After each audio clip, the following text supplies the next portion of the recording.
Hello, I'm back with another segment. I'll be talking about, the middle points of the match. And just to preface, as I want to try to do with each one of these, is that this is, I'm predominantly talking about real wrestling, but also how to incorporate best that anyone can real wrestling into Fire Pro Wrestling World or any other game with a deep-rooted computer logic.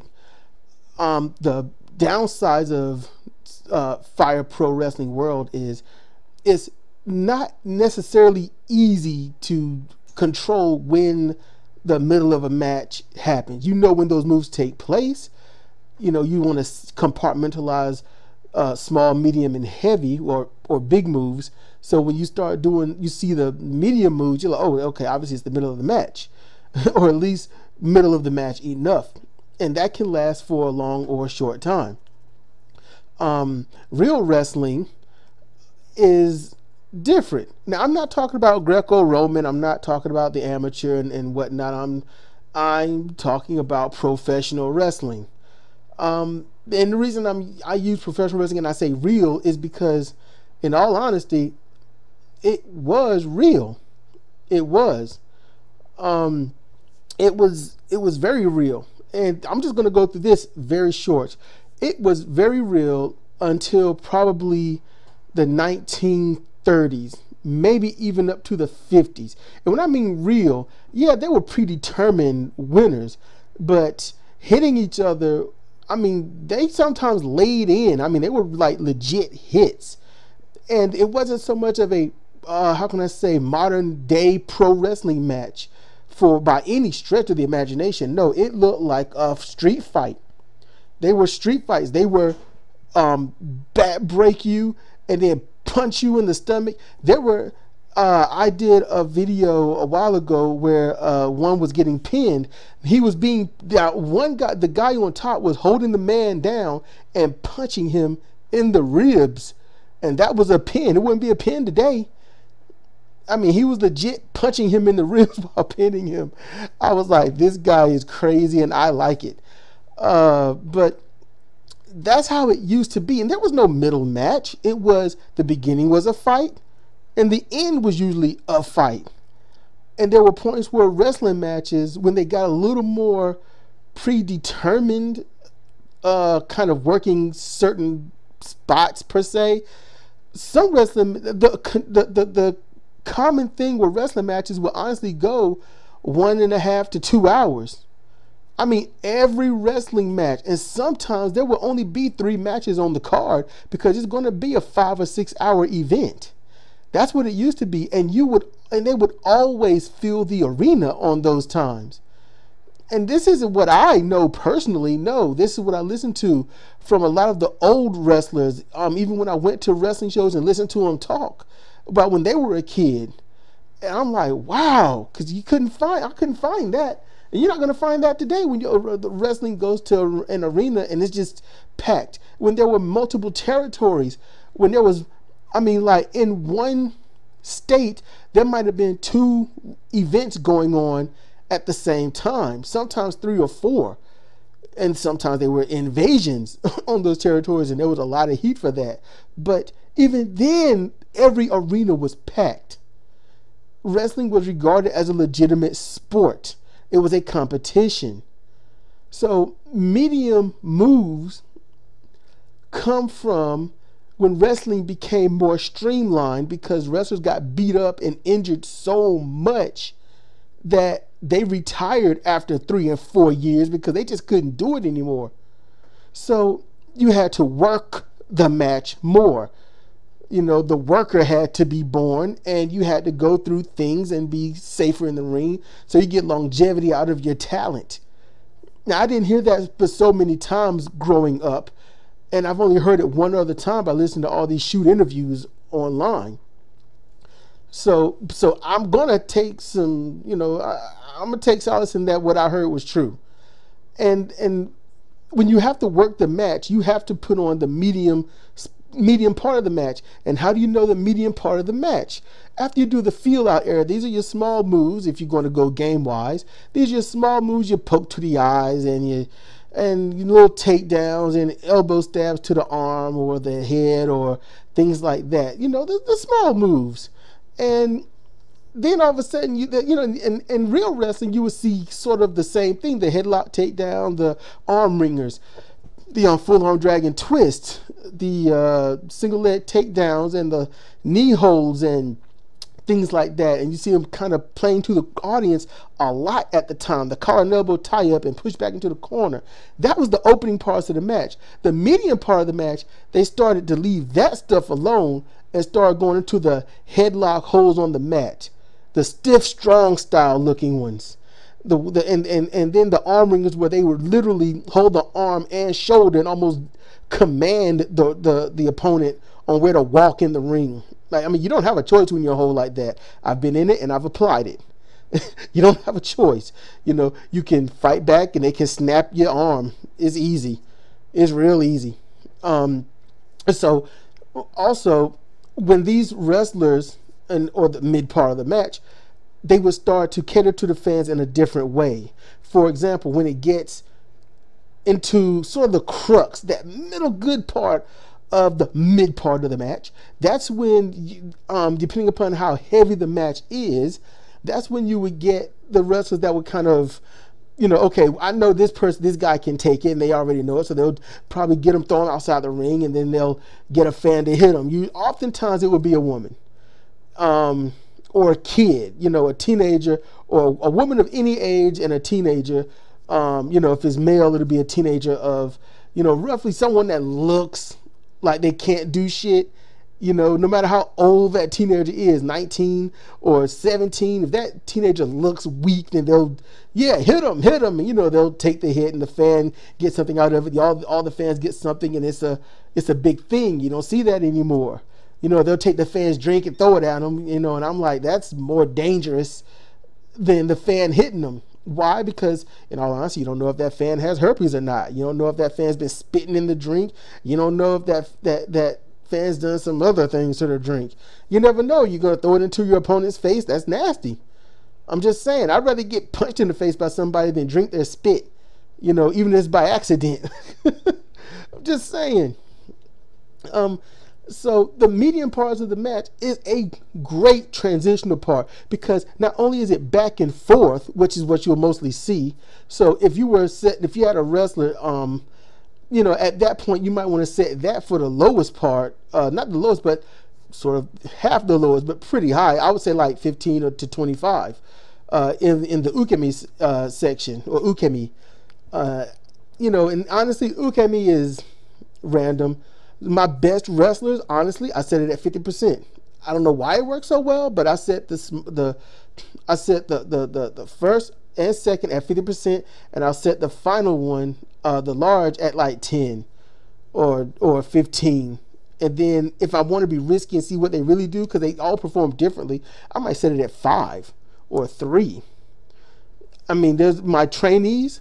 If you've ever downloaded my trainees, I got them set in this order: 25%, 50%, 100%. And if they had finishes and all that other stuff, I think they would be injuring people left and right. I don't know why it works that way, but it does.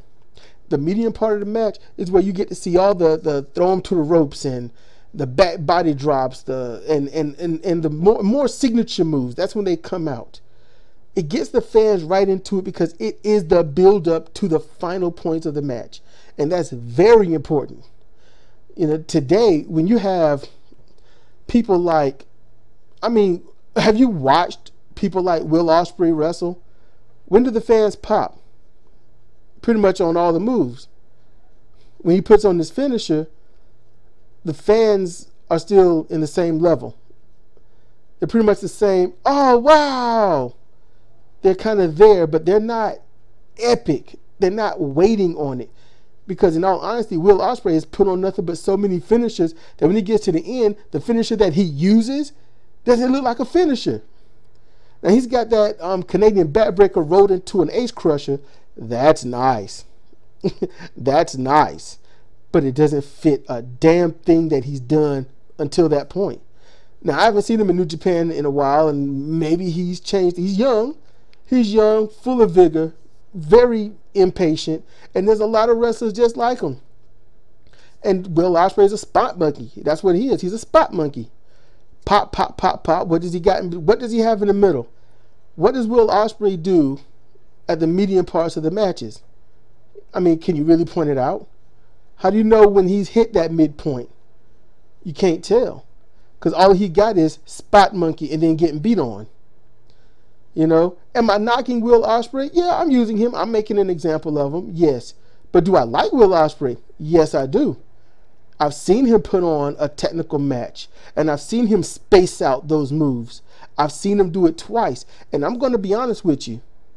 If Will Ospreay was able to master stuff like that, he could easily be the best wrestler of the year, probably 4 years in a row, with no competition by any means necessary.